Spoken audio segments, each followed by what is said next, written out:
All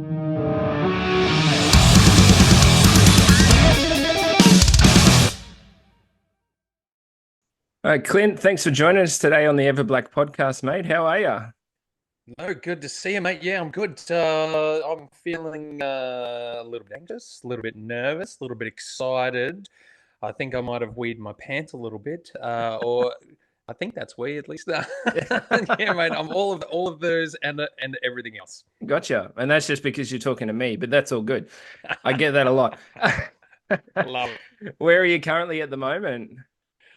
Mate, I'm sitting in my little hacienda out near the Amberley Air Force Base, actually, and yeah, it's normally we get a bit of an air show, like almost every day we get F-18s and F-35s and C-17s buzzing us all the time. They're a bit quieter today. I don't know what's going on. They might be having a bit of a break.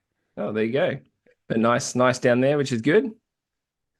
Yeah, man. It was stinking hot yesterday, so silly me went for a swim thinking at 9, 9-ish that I'd be safe. No, I was not. I got burnt, and man, I tell you what. So I stuck to the gym today. I went for a little bit of a jog on the treadmill. I always feel like a hamster in a bloody wheel. You know what I mean? You're just running towards a bloody glass wall or some crappy. Yeah, that's it. I have Beyonce screaming at me. Well, it sounds like a good day. Listen, they never play anything good on those gyms, man. I tell you. No, they just cause pain, to be honest. Yeah, that's it. Now you've got some very exciting times coming up. The 20-year anniversary tour begins here. Excited for that? Yes, I'm very excited. Actually, it is exciting times, man. Not only did I never think we'd last 20 years, I didn't think that my voice/legs would last for 20 years doing what we do. We haven't killed each other, although there was the blip circa 2012 to 2017, which the holiday. So I think we've done all right, and I think it's an absolute. Well, actually, I know it's an absolute credit to the fans because the fans have kept us going all through that time, and I mean the love that was still coming in, for the band even when we're on hiatus. But even more so is the fact that the tour sold out. There's massive shows that have sold out. So the love is real, and we feel very humbled and privileged by it. So thank you very much, everyone. Yeah, no, definitely. I know that. I mean, it's a long time now, and it's always been an album up there for a lot of people. I know I still have always listened to it on a regular basis, along with your other stuff. So, do you kind of remember how it felt when you completed the album back then? Like, do you still remember that day? Actually, there goes a C-17 right now. How funny. That's nuts. Yeah, man, I remember like the writing phase of it very clearly, the recording phase very, very clearly, because that was grueling. I remember what it was like when we finished it. It was just pure relief, and I didn't know how well it was going to do past the release point. And I was talking to Nick Carpenter, the singer from Devolved, and he was saying to me, we actually caught up at the Trocadero on the Gold Coast, and I said, man, I'm feeling really scared. I was anxious. I didn't know how it would go. And he sort of reassured me and said, mate, I think, you've done the work. Because we toured so much off the back of the EP, we had a lot of love from Triple J. We got picked up by Roadshow. They started putting our film clips on the start of movies, the old VHS, if anyone remembers those. Definitely. So we had a lot of things going for us. And I think, we were sort of on the cusp or on the back of the wave of that sort of, it was kind of new metal, but you know what I mean? We were rock progressive, and we sort of dipped a toe, had it sort of straddled at each side. Yeah. So, we were in that really good point, but that relief, man, from like that writing was amazing, and spending those hours in the rehearsal space was incredible, and really enveloping yourself in the music, you know what I mean? And just immersing yourself was incredible. And to have it finished and out there, oh man, you just sit back, have a beer, and just wait when it come back actually from Tim Palmer, who'd mixed like Pearl Jam's 10, and the list goes on and on. He did some great stuff that we didn't really think, we wouldn't have thought of. And to have him aboard was incredible. So it was really that Goldilocks time. It was really an amazing thing, and I still listen to it today, and I can still hear the darkness on it, that sort of heavy, vibe and the depth in the music. So yeah, I'm Yeah, that's stoked. it. And like you said, I mean, it really came out at a perfect time. I think it like right when it was released was just when it needed to be. And I mean, still today, I was pumping it on the way home, and yeah, you're right. Like you can just hear exactly how it was meant to be, and yeah, I can't floor it, to be honest. So not to toot your horn or anything like that, but Thanks, it's mate. one of No, those I albums love it. it's always a go back to. I guess a way bit before that, we brought up with music as a child, or like how'd you get into it at the start? Yeah, absolutely, man. When I was 5 years old, we moved to a small mining town called Moranbah in central Queensland. For Yep, everybody that's sort of, up getting there. this secondhand. Yep. It's 200 kilometers inland from Mackay for everyone playing at home. And so country music was very strong in that particular area. My dad's a bass player, so he joined the country music club. Of course, we all went out there to sort of hang out, and mum and dad lost me one night, and the guy on stage said, "Oh, there's a little boy here that has lost his parents, but first he wants to sing a little song." And I sang "Shut Up Your Face," probably just Awesome. two chords. I was like, "What's the matter, you? Hey, shut up your face." Anyway, that was it for me. And people ask me, they say, "Do you know? When did you know what you wanted to do?" And I said, I was probably 5 or earlier. I just knew I was always going to be a singer. Dad said, "Get a trade." I said, "No, going to be a singer." He said, "Mate, 1% of the 1% make it." And I said, "Well, that's the class that I want to be in." So I never gave up. I just honed in, zeroed in, and um, it's not for everyone because it's a bloody hard road, and there's a lot of knockbacks. And we were extremely lucky to get where we are, and some people aren't so lucky. Some people are luckier. Yeah, that's it. It's But yeah, I good. always knew what I wanted to do. Yeah, that's amazing. That's what you want. And I mean, you've got the tour coming out, which is going to be incredible. I mean, you must be excited to tour again with the boys. Um, I mean, just a little description. Like, how's it feel again to be back on the road? uh, it's I gotta say, man, sometimes like touring can be the greatest thrill and the hardest road, um, all at the same time. So it's really it's this weird position. It's a paradox because you're so tired and you're drained, but as soon as you hear that intro every night, your tour manager comes in and goes 5 minutes to stage, and you start to rev up because you got to perform. Yep, yep. As soon as you hear the crowd, the lights go out, you hear the crowd, you're in. That's it. The die is cast more or less, and it's up to you. So we have like little tips for ourselves. Just if you're not having a great show, don't focus on the one note you got wrong, or you missed a fill, or we didn't hit in exactly on a drop in. It's think about the 100 or 200 notes you did correctly before that. If something's irking you on stage, look at the crowd, change, like shifting focus. So that's all the stuff that we've learnt over this time. It's not eating too early, too late before gigs. You'll go out with a full stomach, you're sluggish, don't drink too much the night before. It's all of these wonderful things that we've learnt, and we could actually write a little handbook for new burgeoning musicians Yeah, that's it. to run their to stay out of trouble. And it's not letting shifty people persuade you to go to dodgy bars and nightclubs and do silly things when you've got 2 shows to go. So, Yeah, but you that's it. don't learn that till after the fact, right? I can speak from experience. I've done exactly that. Learn from your And mistakes. yes, learn from your mistakes. But I can't wait to get back out with the boys. Like it's great. Like being on stage with people that you've spent such a massive portion of your life with. Do you know what I mean? And all those experiences, good and bad. But there is something that binds you so intricately, and it's through the thread of music. Not to sound too corny No. or wax lyrical here, but it really is. There's like whether it's people that go and see the same bands as you or listen to the same bands. There's a thread. There's a commonality. There's a community spirit that joins you and binds you.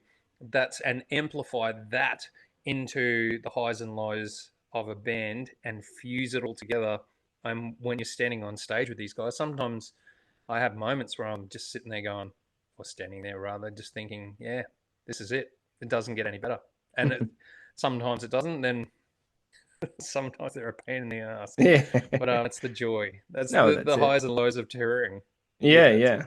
And like you said, I mean, if you have one bad thing, 200 good things, I mean, the fans that are there are basically in awe seeing you guys anyway. So really, your one thing that you did wrong, they're not even going to notice half the time. So it's great. 100%, man.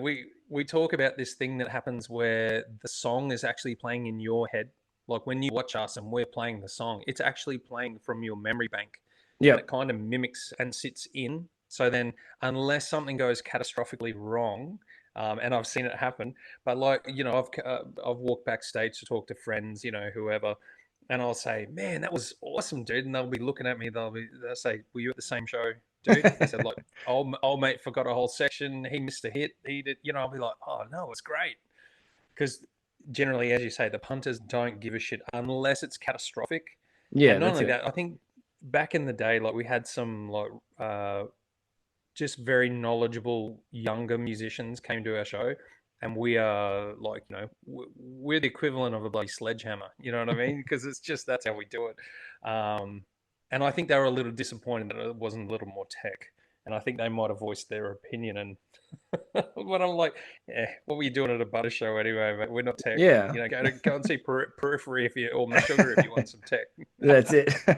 Well, it's funny because I remember I'm going way back here. So 2003, you guys toured with Grinspoon, 28 days.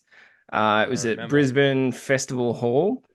It was my Mm-hmm. first show I'd ever been to, and I was so pumped. As much as I loved Grinspoon, I was actually more excited to see you guys. I'd been listening to the Nice. EP nonstop on my Discman at high school, just pumping Yeah, Sweet dude. and Low, The Cell, Black Lung, and I was just like, these guys. And I went with about four mates, and I was like, the Butterfly Effect, and they're like, who? And I'm like, just wait, just wait. Like if it's as good as the EP and that, you're gonna love it, and just killed it. It was awesome. And I was a Yeah, very happy thanks, man. 17-year-old back then. Dude, So I'm my love stoked, goes way man. That's back. awesome.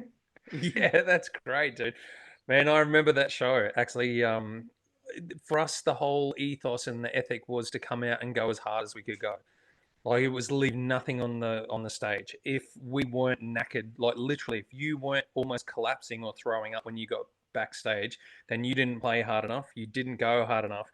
And that's how we did it. But we did that, I think, between 2003 2004, we played 150 plus shows in a year. Wow. So that's one show every 2.2 or 2.3 days, which is crazy. And can I tell you, when we got home, not only my head, heart, liver, kidneys, legs, and voice were absolutely destroyed, but I wouldn't have it any other way. But the thing Worth is, it. I do have to look at yeah, totally. I do have to look at tour itineraries now to remember where the bloody hell we were because Yeah. it's just there were so many shows. Oh man, and it's interesting though. I remember that show very clearly, and also remember that run with those guys because the boys from 28 Days were very naughty, and they were throwing food and other items around the band rooms, and we nearly got stitched up for it. And I still remember our manager just going, "They weren't even here; they'd left." Blah blah blah blah blah. Yes, they were naughty boys. Chaos. Love them though. Yeah, just good stuff. And man, thanks to the Grinners boys for taking us out so many times. We did multiple tours with them, and they put us in front of a lot of people. So Yeah. I love that community. Whether it's good that Australian bands support other Australian bands, whether they like them or not. In their style of music, but can see that the young up and coming deserve a shot. Give them a go. That's really cool too. Yeah, So, and definitely. I always say to people, man, like, if you love or hate us, it doesn't matter. Like, if you're giving Australian music and young Australian musos a turn and a shot, that's all I've ever wanted from anybody because there's so much great music out there. We've got some of the best in the world, and I'd like to see it supported more on a national and international stage. So Yeah, support your local 100%. musos. Don't bloody download music. Buy a T-shirt. Get a vinyl. That's You know, it. And there'll be It's, plenty. man, I'm sure you'll have plenty at the show too. We're going to support that. We'll get those. oh man, we've got a whole new range of merch. We've got some sneaky limited edition stuff. We released our own gin because we're massive pissheads. What can I say? But it's actually handmade, and we supported a local Gold Coast distillery. So Oh see yeah, there nice. again, it's like people supporting people, Aussies supporting Aussies. Keeping businesses and young bands and people out there giving it a shot alive. And if we build our community even stronger, not to bang on too much about it, but I mean, if we keep our community strong, which I know it is, and I've never felt safer than at like heavy metal, full metal gigs and like heavy, the heavier rock genres. Never felt safer. Standing in a room full of people wearing black t-shirts, love it. Take me to anywhere else. Take me to a nightclub. I'm sitting there waiting. I'm just like, Yeah. So all credit to the fans of heavy music. It's amazing. It's definitely, everyone looks after each other. It's brilliant. Without giving too much away, then, I mean, what can we expect from the tour? Is there going to be some extra songs played just to play through? Sneaky. Yeah. So we're doing begins here from there. Plenty of sneaky after the show. I'll mute it, Clint. Hang on, no one can hear. Just tell me. Yeah, no, So we're gonna do begins here in its entirety from front to back. We're bringing some extra musos with us. We've slightly modified a couple of the songs. So a Beautiful Mind, it's a little different. So it's like a crowd favorite. Without Wings hasn't been played since I think 2002, since it was in its demo format. Sorry, I can't speak here. And we're going to do an encore set as well. So don't worry, we will play a few more songs after we play Begins here. Yeah, man, look, we're really excited about it. It's been 20 years in the making. They said we'd never make it. We proved them wrong. To those people. The best. I don't know who they are. The best way. I'm just making them up. Yeah, that's right. And we haven't killed each other. So that's good too. And we're working on new music, which we're hoping to maybe do an EP in the next year or two. Just a 5-banger. Maybe we'll go do a total right turn and do some electronic dance style. That'd be fun. I could do that actually, or maybe like a jazz fusion concept album. No, we're not that good. No. I mean, why not? Try a bit of everything. Our version of jazz fusion.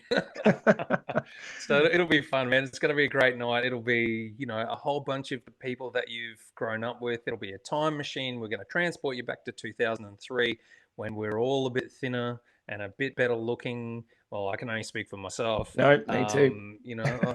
I'll put on a little bit more insulation. I'll be honest with you. I've drank about 2 million beers since then. Man, we're really looking forward to it. It's going to be great. It's going to be awesome. I can't wait. I'm going to be at the Friday Brisbane show. I'll be doing the photography, so I'll be at the front, so you can give me a little pose and I'll take some good shots. We'll go from there. I will. Just I'll a do quick costume change in between the songs, just so you get a couple of different looks. That's fine. Just a little. I know you've been doing a bit of solo stuff as well at the moment. Did a few runs of shows recently here as well. What's the difference? Like, is there much difference doing a solo tour / set compared to the band? Like, is there major differences? Yeah, 100%. I think I'm a little bit more freer when I'm doing my solo stuff. Do you know what I mean? If it's just me and Ty playing or just by myself, I'm an acoustic, you know what I mean? I can be a little bit goofy and do mash up songs and just have a bit of fun with it. When I'm doing like my solo band, that's a bit different again. Like that was really thrown together really quickly, which was incredible because the musos are amazing. They're all, top level musos. And but still there was this air of ease. Do you know what I mean? It was this really kind of it was casual and let's just go out and have some fun and we'll play the songs and but with Butters, man, that's when that's the real work. Like that's not if we make it look like it's fun, that's we're doing our jobs. You know what I mean? But it's like gripped to it's some nights, man, my ass is like clenched like that, dude, because it's a roller coaster from start to finish. and it's really interesting because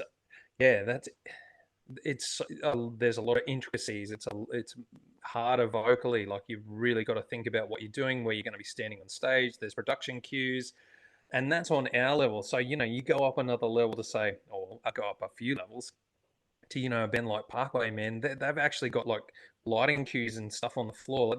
I'm just like, man, that's crazy. Or like Iron Maiden, or you think about like those big, like Yeah, yeah. massive stadium Yep. bands.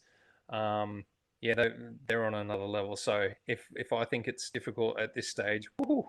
But I guess you progress to it, and it slowly becomes the norm. Yeah, that's Um, it. but yeah, for Butters, because we care about it so much, and it means so much to us. Like no one takes it, no one's glib about it. No one walks out there going, "Whatever, man." Do you know what I mean? Or I'll have 6, 8, 12 beers before I go on stage. It doesn't happen. It's no, it's we're that's Business. what we're Yep. doing. It's not to sound like, it's business. It's, you know what I mean?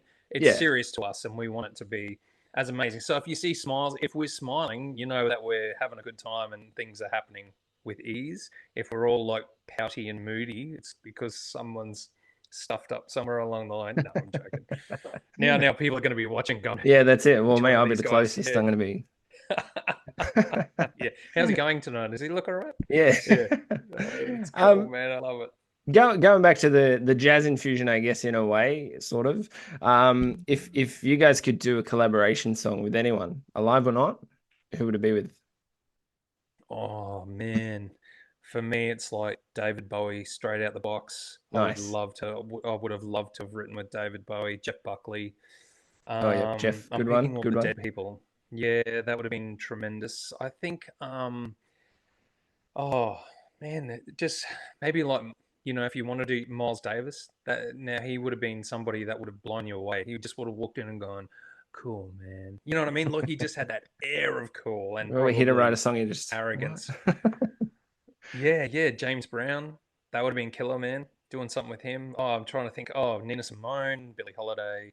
I'm just rattling names now. I don't. Yeah. Plenty of There you go. choices. Yeah, I think, man. Yeah, David Bowie for me as a vocalist, because all my other heroes are pretty much. A lot of my other heroes are alive. Oh, Jim Morrison. He would have been another one to write a song with for me as a vocalist. Yeah, yeah, that's it.